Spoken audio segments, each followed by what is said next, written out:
வணக்கம். கத்திரிக்காய் முருங்கைக்காய் தொக்கு எப்படி பண்ணுறதுன்னு பார்க்கலாம்.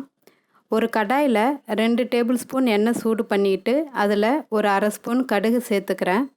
கடுகு பொரிஞ்சதும் ஒரு கொத்து கருவேப்பிலை, ஒரு 7-8 பூண்டு பல் நசுக்கி இது கூட சேர்த்துக்கலாம்.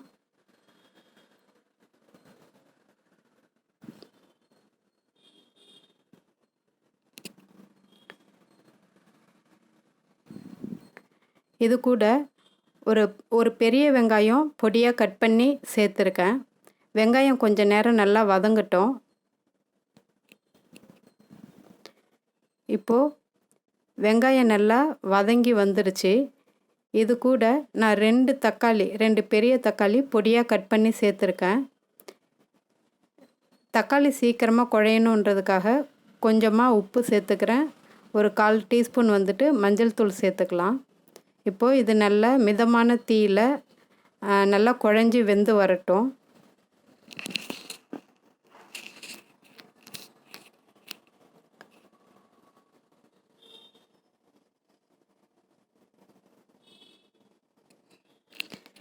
இப்போது தக்காளி வெங்காயம் எல்லாமே நல்லா குழஞ்சி வந்துருச்சு. இது கூட மசாலா சேர்க்க போகிறோம். இப்போது 2 ஸ்பூன் குழம்பு மிளகாய் தூள் சேர்த்துக்கிறேன். இதை நல்லா கலந்து விடுங்க. மசாலாவுடைய பச்சை வாசனை போயிடும் சீக்கிரமாகவே.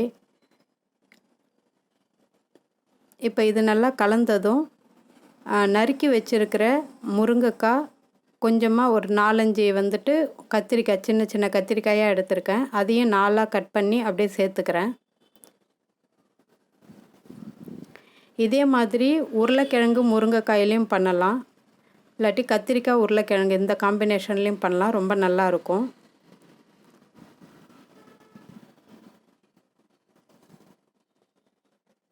இந்த மாதிரி மசாலாலாம் அந்த காய்கறி கூட நல்லா ஒட்டுற மாதிரி நல்லா பெரட்டி விடுங்க. அதில் மசாலா கூட.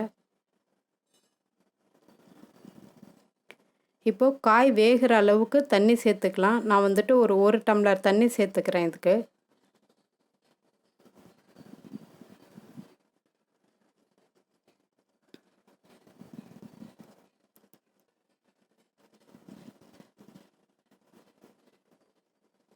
ரொம்ப தண்ணி கம்மியாக இருந்துச்சுன்னா சீக்கிரமாக தொக்கு அடி பிடிக்க ஆரம்பிச்சிடும். அதனால் இன்னும் கொஞ்சமாக தண்ணி ஒரு 1/4 டம்ளர், அரை டம்ளர் இந்த மாதிரி சேர்த்துக்கிட்டு மூடி போட்டு ஒரு 5 நிமிஷம் மிதமான தீயில் வேக வைக்கலாம்.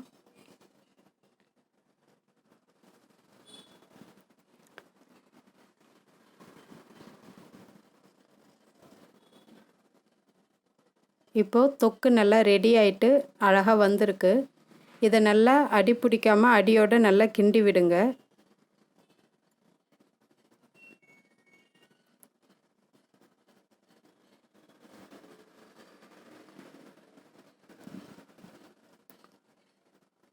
இந்த மாதிரி நல்லா கிளறி விட்டுட்டு இது கூட வாசனைக்காக ஒரு அரை ஸ்பூன் சோம்பு இடித்து வச்சுருக்கேன் உரலில்.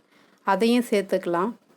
இதையும் சேர்த்து நல்லா ஒரு பெரட்டி ஒரு 2 நிமிஷம் அப்படியே சிம்மில் வச்சுடுங்க. அப்போ தான் எண்ணெய் நல்லா பிரிஞ்சு வந்துடும்.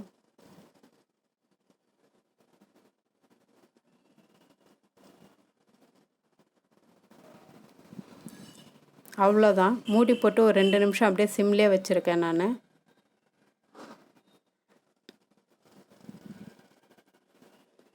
இப்போ நல்லா எண்ணெய் பிரிஞ்சு அழகாக வந்துருச்சு. இது கூட பொடியாக நறுக்கின கொத்தமல்லி இலையை சேர்த்துக்கிட்டு சூடான சாதத்துலேயும் வச்சு சாப்பிட்லாம். எல்லா வெரைட்டி ரைஸ்க்கும் சைட் டிஷ்ஷாக யூஸ் பண்ணிக்கலாம். ரசம், தயிர், சாம்பார் எல்லா சாதத்துக்கூடையும் வச்சு சாப்பிட்லாம். இது ரொம்ப டேஸ்ட்டாகவும் நல்லாவும் இருக்கும். இது உங்கள் வீட்டில் ட்ரை பண்ணி பாருங்கள். இந்த வீடியோஸ் உங்களுக்கு பிடிச்சிருந்ததுன்னா லைக் பண்ணுங்கள், ஷேர் பண்ணுங்கள்.